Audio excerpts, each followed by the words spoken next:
Hello po! Tayo po ngayon ay gagawa ng marinated bangus.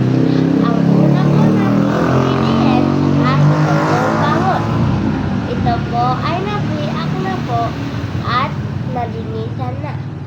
Ang kasunod naman pong mga ingredients ay ito pong asin, paminta at bawang. At ang panghuli naman po nating ingredients na ilalagay ay ito pong suka.